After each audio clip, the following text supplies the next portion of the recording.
قبل أن نبدأ هذا الفيديو ندعوكم للاشتراك في القناة وتفعيل الجرس ليصلكم كل جديد.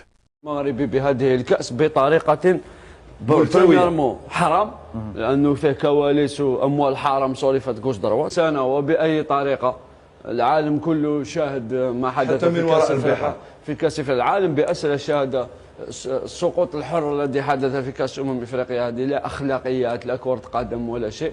نظن بأنه كان من الأفضل كما كانوا يورغانيزيو لي ماتش كاع ادوميسيل، كانوا يكملوا هذه لا كوب دافريك جابوها ادوميسيل في دوزيام تور نحبسوا، قال نتوما كاع روحوا. نعم. واو لو فانكور دو تيتر هاوليك.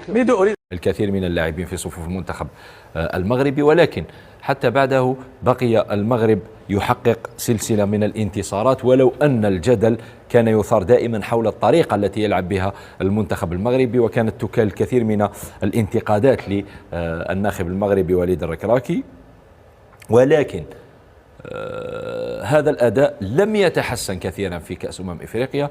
حتى في الدور الأول شاهدنا انتقادات لاذعة بعد المباراة الأولى، المباراة الثانية، المباراة الثالثة، تعرض المنتخب لانتقادات لاذعة، أداء كان سيء. أنا كنت أتابع دائما التعليقات عبر مواقع التواصل الاجتماعي، حتى الجمهور المغربي لم يكن متفائلا بالوصول إلى المباراة النهائية.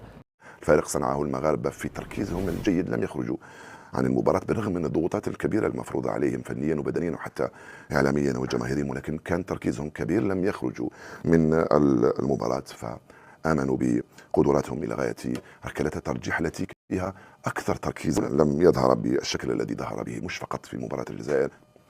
خلينا نقول كان متوقع وكان منتظر من قبل الكثير من المتتبعين لشؤون الكرة الإفريقية. نهائي سيكون مفتوح على كل شيء، لأن المباريات لا تتشابه.